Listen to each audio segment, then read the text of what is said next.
जय श्री कृष्ण। श्रीमद् भगवत गीता अध्याय 15 श्लोक 16। द्वाविमौ पुरुषौ लोके क्षरश्चाक्षर एव च क्षरः सर्वाणि भूतानि कूटस्थोऽक्षर उच्यते। इस श्लोक में भगवान श्री कृष्ण कहते हैं कि जीव दो प्रकार के होते हैं, च्युत तथा अच्युत। भौतिक जगत में प्रत्येक जीव च्युत अर्थात क्षर होता है और आध्यात्मिक जगत में प्रत्येक जीव अच्युत अर्थात अक्षर कहलाता है। अर्थात जैसा कि पहले बताया जा चुका है, भगवान ने अपने व्यास देव अवतार में ब्रह्म सूत्र का संकलन किया। भगवान ने यहाँ पर वेदांत सूत्र की विषय वस्तु का सार संक्षेप दिया है। उनका कहना है कि जीव जिनकी संख्या अनंत है, दो श्रेणियों में विभाजित किए जा सकते हैं, च्युत अर्थात क्षर तथा अच्युत अर्थात अक्षर। जीव भगवान के सनातन पृथकीकृत अंश अर्थात विभिन्नांश हैं।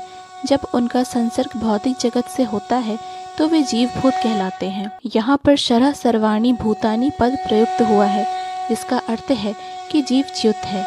लेकिन जो जीव परमेश्वर से एकत्व स्थापित कर लेते हैं वे अच्युत कहलाते हैं। एकत्व का अर्थ यह नहीं कि उनकी अपनी निजी सत्ता नहीं है, बल्कि यह कि दोनों में भिन्नता नहीं है। वे सब सृजन के प्रयोजन को मानते हैं।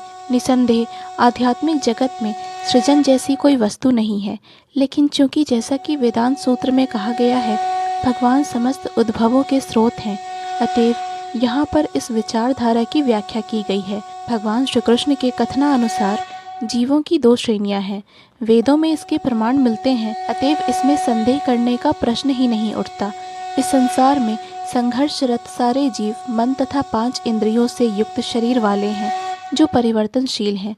जब तक जीव बद्ध है तब तक उसका शरीर पदार्थ के संसर्ग से बदलता रहता है। क्योंकि पदार्थ बदलता रहता है, इसलिए जीव बदलते प्रतीत होते हैं। लेकिन आध्यात्मिक जगत में शरीर पदार्थ से नहीं बना होता, अतएव उसमें परिवर्तन नहीं होता। भौतिक जगत में जीव 6 परिवर्तनों से गुजरता है: जन्म, वृद्धि, अस्तित्व, प्रजनन, क्षय तथा विनाश।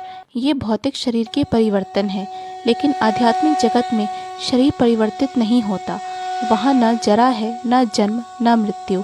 वे सब एकावस्था में रहते हैं। क्षरः सर्वाणि भूतानि।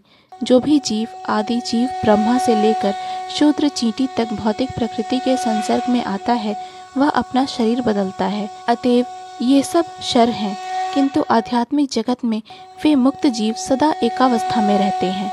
जय श्री कृष्ण।